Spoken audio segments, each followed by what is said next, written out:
okay, I need to do a space plan.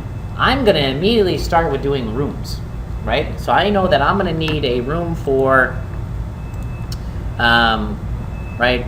I'm going to need a room A, a room B, a room C, and a room D. I'm going to look at my program, and I'm going to say, these are the rooms I need. Then what I'm going to do is I'm going to come in with my room separator lines after making sure I have them on, and I'm going to begin drafting out my rooms. Right? So I'm basically conquering all three birds with one stone, because then I can take and treat my room lines as if they're drafting lines.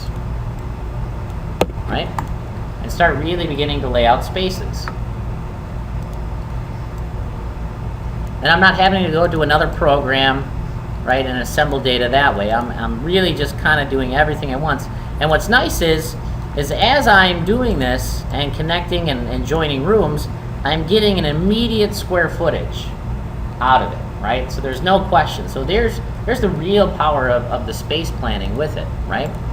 And then if I wanted to do, say, stacking diagrams as well with it, right? I'm going to finish out my little cubicle box here.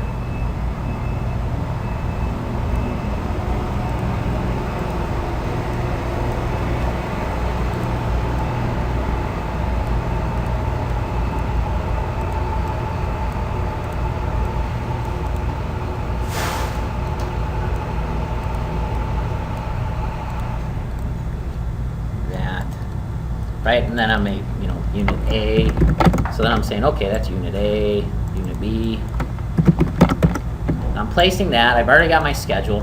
Whenever I want to do a 3D stacking diagram, I already have this data. All I need to do then is come into my component, model in place. I'm going to say I want a generic model or a mass, right? So we've done massing. We'll do it as a mass. It's going to turn on my massing mode. That's fine. And then I'm going to come in and I'm going to use my pick line tool, and I can pick those separator lines to then create my forms. So we'll undo that. Hold on. So we'll take that in there. Take that, select it, create a form, and I'm going to finish my mass. And then I would give my mass a similar color to that room. And then when I come to my 3D view, as long as I drag this out so I don't see my section box.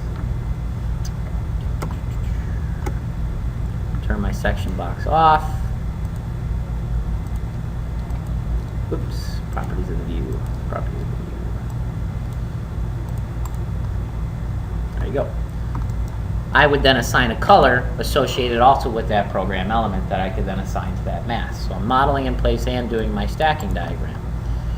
And what's nice too is now, because the room separator line is treated as a line and is treated as a model line and not a drafting line, I don't necessarily need to even be in a two-dimensional scope. I can begin doing this in 3D.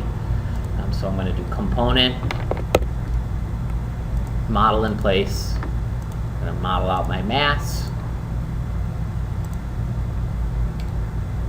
I'm going to use my pick line tool. I can even do pick face.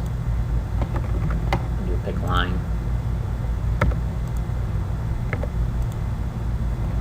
Making sure you're on the right work plane, of course. Not down here.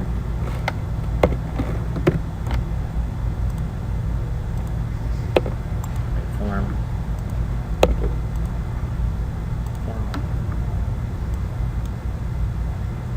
Right, so I can even go above and beyond. Right? Make sense? So now, in the time it is probably taking you to even generate a CAD plan, I've already gone in, done my area calc, done my stacking diagram, hopefully if I had materials predefined, and I've done my 2D diagrams. All that's left for me to do is put them on a sheet, send it out the door. So space planning is a great way to take advantage of Revit on early stage design. Because then, once I have that, right, that kind of methodology of thinking with rooms as a starting point, is I can come back to my floor plan, and those same separator lines, those same massing diagrams, I can also then use my wall tool and use either picking by face or picking lines for my walls, right?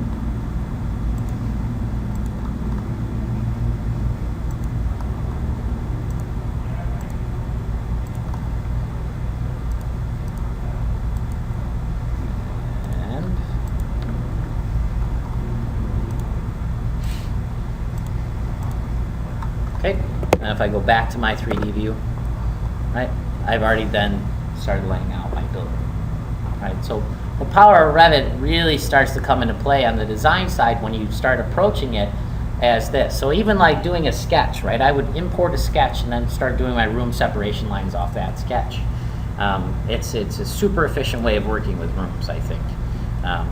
I have a question. Yeah.